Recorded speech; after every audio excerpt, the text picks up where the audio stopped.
In 1921, Albert Einstein was awarded the Nobel laureate. He came to symbolize not only the new intellectual order, but also the final and complete emancipation of West European Jewry.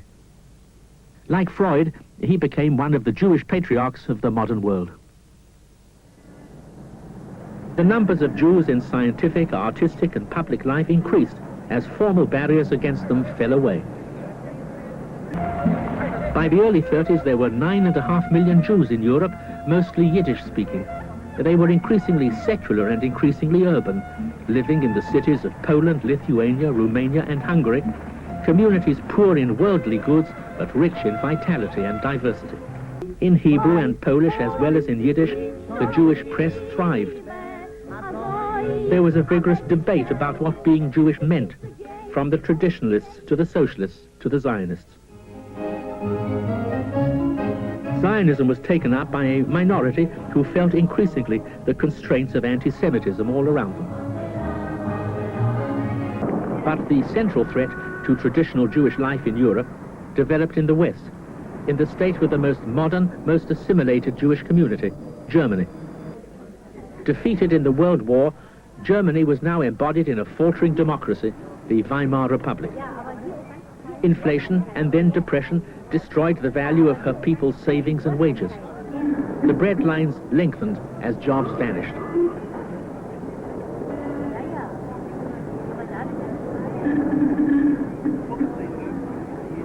On the far right, the National Socialists, the Nazis, made a bid to turn all of Germany's discontents to their advantage. Although the Nazi platform might have been deranged, it was as coherent in its way as any other political program of the day. It promised bread and work, and was seen by many as a clear alternative to the chaos of Weimar.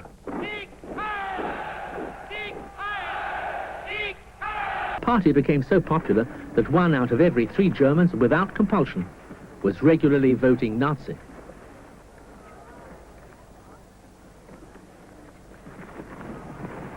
After the election of January 1933, Hitler became Weimar's last chancellor. His contempt for the democracy he had manipulated was total. He rapidly silenced all opposition. Within 6 months of the election, gestures of protest such as this became impossible. Democracy was banned. Hitler was dictator. Mussolini said, "Fascism is a religion. The 20th century will be known in history as the century of fascism." Hitler was proclaimed the father of the nation, the son of the race, the spirit of the folk.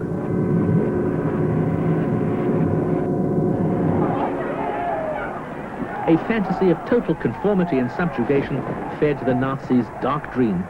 All the liberal ideals of the modern world were to be cauterized, burned out, put to the flame.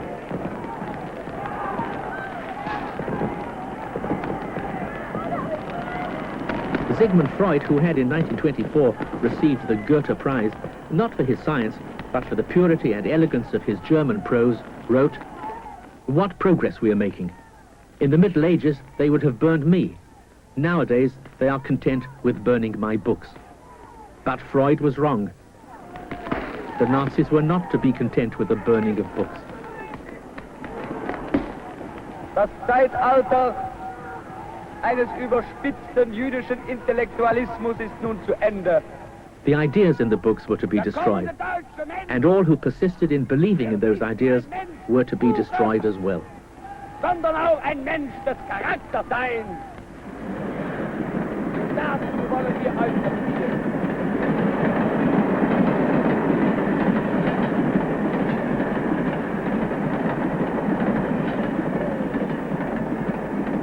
Dachau,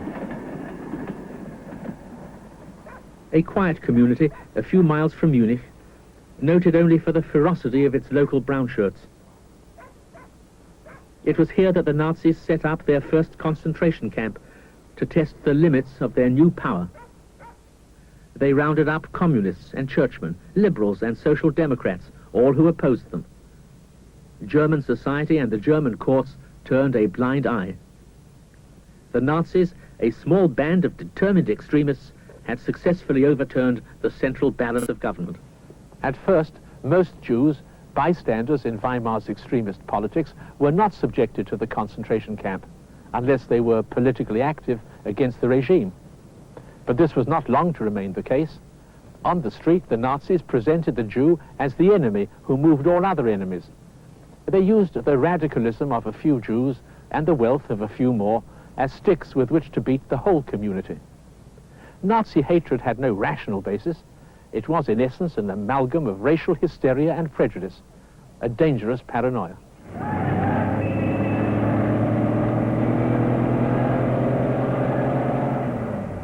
The early phase of Nazi rule was one of humiliation and public vilification, intermittent street violence, boycotts, and of signs saying, "Jews not wanted."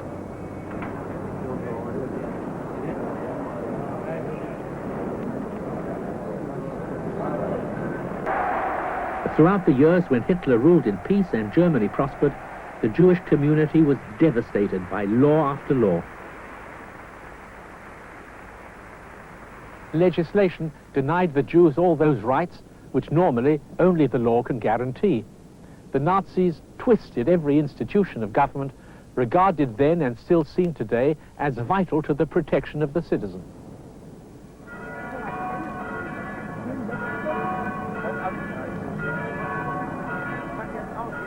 It happened in three phases. First, from 1933, Jews excluded from the practice of law, no Jews allowed to work as civil servants, including teachers, professors, and doctors in public practice. No Jewish newspaper editors. In schools and universities, a quota system for Jewish students. Then, in 1935, the Nuremberg decrees. Jews are declared second-class citizens with virtually no rights. All further social and sexual contact with their neighbors is prohibited. Then a third wave. By 1939, Jews would be totally excluded from any economic activity. Special identity cards would be required, and passports stamped with a J. Jews would be excluded completely from universities, beaches, sleeping cars, and dining cars on trains. Forbidden to drive private vehicles. Subject to arbitrary eviction by landlords or divorce by non-Jewish partners. Restricted to certain shopping hours. Gradually, the modern totalitarian state was taking shape, and within it, the Jew was becoming the ultimate outcast. All this was for less than 1 in 100 of the population. But there were only some 520,000 Jews in a Reich of 60 million. Janet Flanner wrote in the New Yorker, "For Germany, 1936 has been an Olympian season. Only a determined deaf and blind visitor to any corner of this land could fail to see and hear the sight and the sound of Germany's forward march."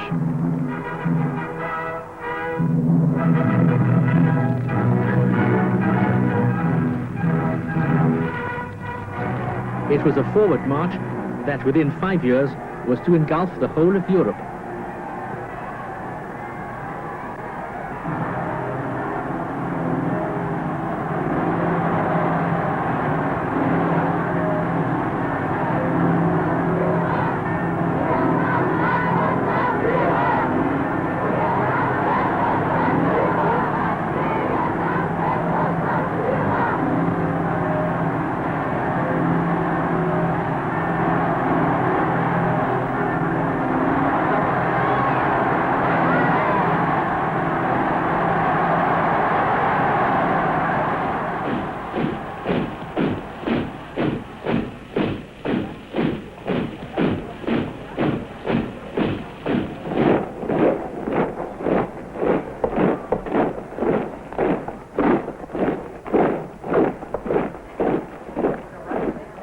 In every state bordering the Reich lived ancient German-speaking communities.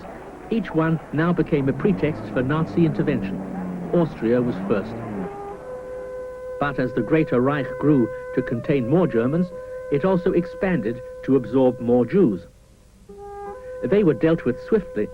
The process of humiliation, expropriation and terror, which had taken 5 years to develop in Germany, was unleashed in days and weeks. After Austria, Germany wanted and was given the German-speaking area of Czechoslovakia. Czechoslovakia was dismembered.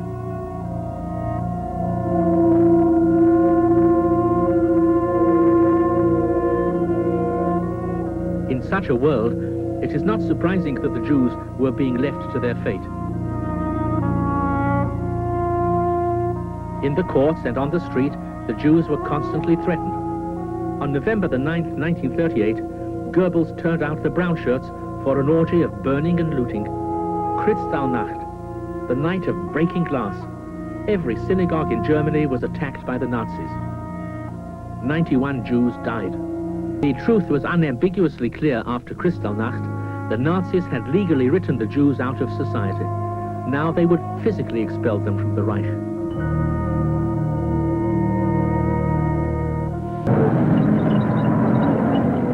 September 1939. The Nazis crossed the Polish border and the world was at war.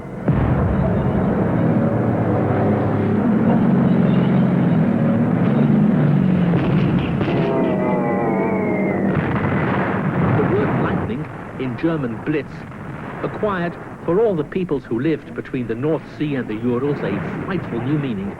The Nazis waged lightning war, Blitzkrieg, across an entire continent. Nation after nation was struck down. So to contain and control them, in all the cities of the East, the Nazis confined the Jews to what they termed ghettos.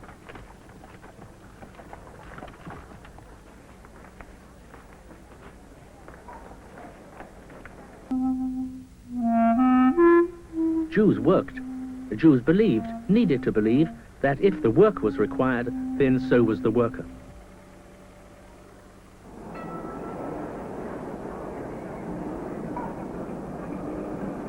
Above all, there was a sense of foreboding. However hellish the ghetto, families were still intact. There was a semblance of order. But the Jews feared that worse was yet to come. God, please let us stay here. Show us you are merciful. If my senses are accurate, this is the last paradise we will ever know. Please let us stay in this heavenly hell forever. We are tightly packed in the ghetto, but that must be a fine way to live in comparison to deportation. Did God take leave of his senses? Something terrible is coming. There are 7 of us in 9 feet of space. Let them put 14 together. 28. We will sleep on top of each other. We will get up at 3 a.m., not 4. Stand in line for 10 hours. Anything. Anything. Just let our family stay together. And now the Nazis made their unique contribution to the annals of European anti-Semitism. They no longer said, as had their medieval forebears, "You cannot live amongst us as Jews." They no longer said, as they themselves had for nearly a decade, "You cannot live amongst us." Now they said something new. They said, "You cannot live."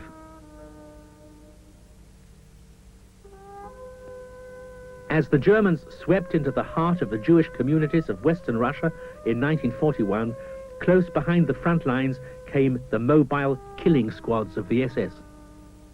In the 16 months to the autumn of 1942, they and other members of the German army, as well as Ukrainian and Baltic pro-Nazis, shot nearly 1.5 million Jews, 2 human beings a minute, for every hour of every day for nearly 500 days.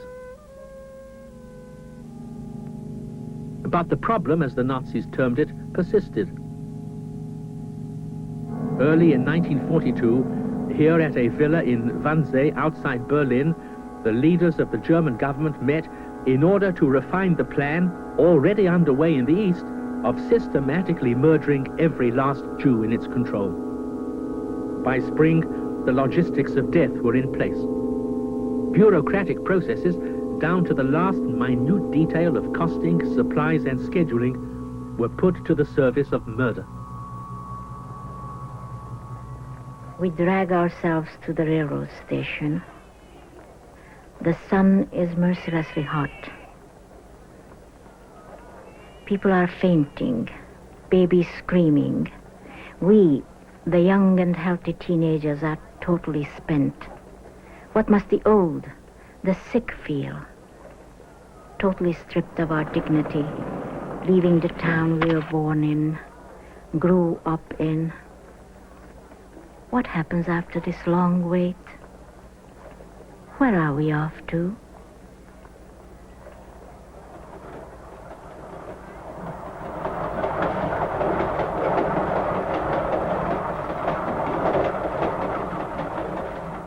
$75 to a car.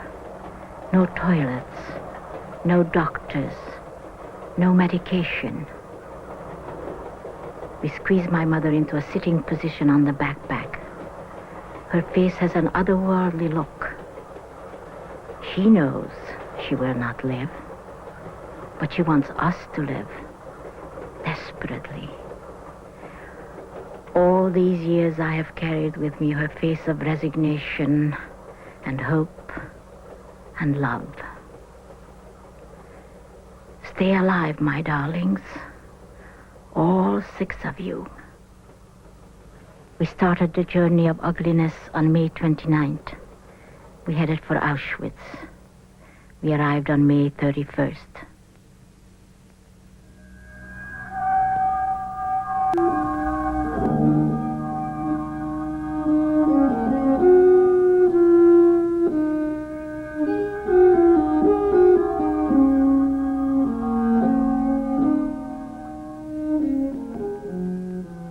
The scent of spring wasn't delicious. The earth didn't smile. It shrieked in pain. The air was filled with the stench of death, unnatural death. The smoke was thick.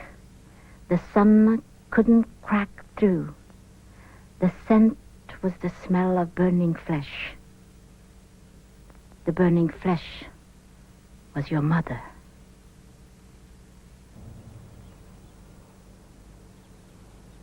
The grass has grown over many concentration camps: Auschwitz, Majdanek, Treblinka, Theresienstadt, Bergen-Belsen. Perhaps the word monument is the best way of describing their significance today. There are across the world monuments to man's gift of beauty.